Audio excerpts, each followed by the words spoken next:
कल्याण डोंबिवली महानगरपालिकेने गेल्या मागील आता 5 वर्ष निवडणुका झालेल्या नाहीयेत. स्थानिक लोकांना ज्या पायाभूत सुविधा मिळाल्या पाहिजेत ते कुठल्याच सुविधा मिळत नाहीयेत.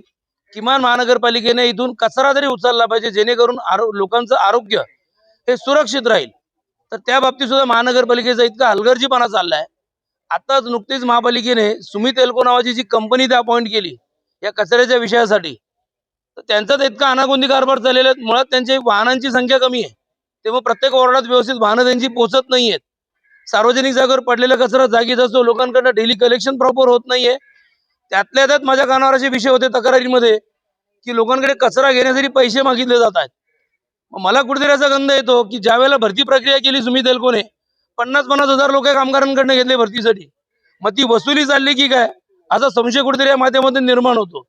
आमची एकच माफक अपेक्षा आहे, कल्याण डोंबिवली महानगरपालिकेने बाकी आम्हाला पायाभूत सुविधा देत नाहीत, किमान लोकांचं इथल्या सामान्य लोकांचं आरोग्य तरी धोक्यात घालू नये आणि कचरा वेळेवर उचलला गेला पाहिजे.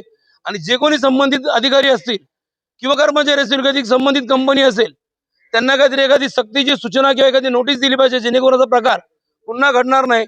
नागरिकांकडे हा जो काय जिजिया कर चाललाय पैसे मागण्याचा, तो प्रकार घडला नाही पाहिजे. लोकांना सुविधा इथं मिळाली पाहिजे. आणि यात कुठेतरी भर म्हणून आमच्या कल्याण डोंबिवली महापालिकेचे अधिकारी सुद्धा लोकांना दम देत आहेत. मुळात मागे जी गाडी दिसते या गाडीत कचरा सेग्रिगेट केलेला नाहीये, परंतु ज्या वेळेला पैशांच्या विषयात गोंधळ निर्माण होतो त्यावेळेला लोकांना सांगितलं तर कचरा वेगळा केला तरच आम्ही घेणार.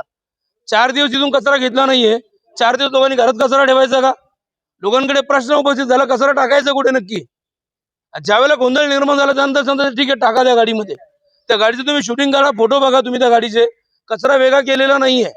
परंतु पैशाच्या नावावरून गदारोळ झाल्यानंतर सांगितलं जातं की नाही तुम्ही कचरा टाका, हरकत नाही आम्ही घेऊ. म्हणजे जाणीवपूर्वक लोकांना तुम्ही वेटीस धरता का? असं जर असेल तर यापुढे नागरिक म्हणून आम्ही सहन करणार नाही. आणि नाईलाजाने काहीतरी नागरिकांना जी काय प्रतिक्रिया येईल, महानगरपालिका असेल किंवा कंत्राटदारांची लोक असतील, त्या रोषात या लोकांना समोर जावं लागेल, एवढे मी निश्चित आजच्या दिवशी सांगतो.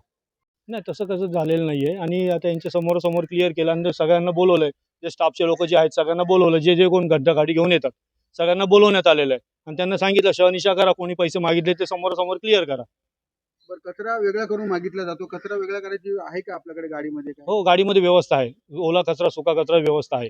आणि ते 4 प्रकारचे करायचे, ओला कचरा, सुका कचरा, कागद, काच आणि कापड असं वेगवेगळं घ्यायची. त्यासाठी आपण बॅग लावण्याची व्यवस्था केली कधीपासून केली? गेले 8 दिवसापासून. पण तसं यांना सूचना पण दिलेल्या आहेत.